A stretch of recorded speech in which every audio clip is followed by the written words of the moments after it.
Well, first of all, congratulations and welcome to our studio.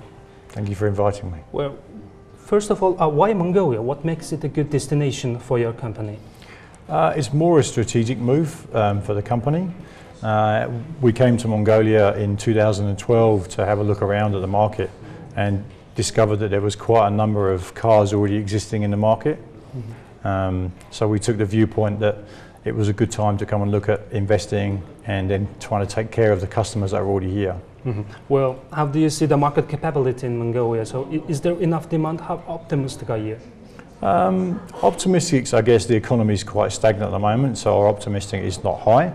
Our objective is to come to the market, take care of the existing customers and try and sell some cars to potential people who would like to buy Porsches. Well, how sufficient do you think is Mongolia's target market for Porsche? I think the road conditions have changed quite considerably in the last 2 or 3 years, so that the cars are more viable here now, and only time will tell. Well, there are a couple other well-known brands already existing in Mongolia's market, such as Mercedes-Benz and BMW, other things. So how do you think the competition would be like? There's always competition in the car industry. It doesn't matter what market you're in. It's our objective as a Porsche representative office to convince the customer that a Porsche is the best option.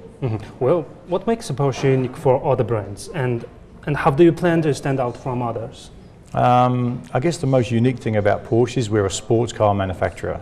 We don't manufacture anything else, and currently in the market we are the only sports car manufacturer, so we naturally stand out. We're going to be bringing all 5 model lines, so including the iconic 911, which is going to be quite impressive in Mongolia. We're quite confident that the cars are sufficient for the market, so to make it stand out we're going to give every car a 4-year warranty and also a 4-year service package. So that means the cars are essentially maintenance free for the first 4 years of ownership. Well, how do you see why Porsche would be a benchmark atop its market segment?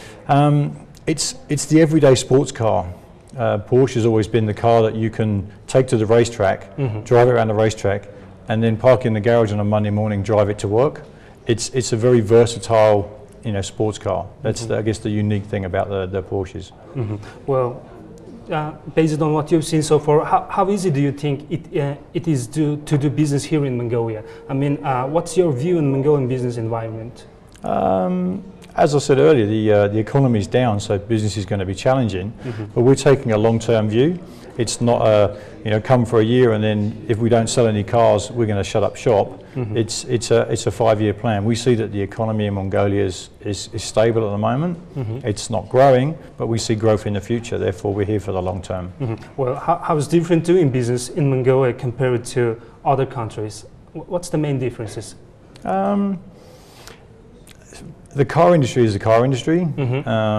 It's about servicing your clients. So until you start doing business in the market, you don't actually know what the client's demands are going to be like. The difference in customers in Asia compared to Europe is more from a see, touch and feel point of view. In Europe, people are more inward, whereas in Mongolia, in Asia, for example, people show they have a nice car. A car is a very important purchase acquisition for people in Asia. In Europe, it's more about your house. So that's the biggest difference. Well, Porsche delivered worldwide almost 190,000 cars to customers last year. So it's the 4th year in a row, right? Yeah. We've had a very successful year, and next year we'll certainly exceed 200,000 units, which will be a very big milestone in the Porsche history. Well, what's new can we expect from Porsche brand this year? Well, the newest model is the Macan. It's a small SUV. It's going into a totally different segment of the market. It's a segment that Porsche haven't been in before. It's more towards the volume sales. The price point is very aggressive as well. So we should see a lot of customers that have never owned a Porsche before come into the brand. Well, what's your expected sales figure? How you think your brand will be sold here? More than last year. We don't have any expectations. Our objective is to come to the market, cater for the existing customers that are driving Porsches at the moment, and then try and grow the business over the next few years. As long as we sell some cars, we'll be happy. Well, and last, so what is the latest global trend in your field? Are we going to see more and more high technology and self-driving and green solutions or other? I think at the moment hybrid technology is the buzzword, and not a lot of people know that Ferdinand Porsche was one of the first people to invent the hybrid vehicle. So Porsche is very, very strong in hybrid vehicles. They're one of the only companies with a hybrid vehicle in almost every model line. We're definitely looking at hybrid vehicles to come to Mongolia. I don't see self-drive vehicles coming anytime soon because the public may not accept it. But I know some companies are looking at this technology. Well, it's really nice to talk to you. Thanks Thank you very much. Sir.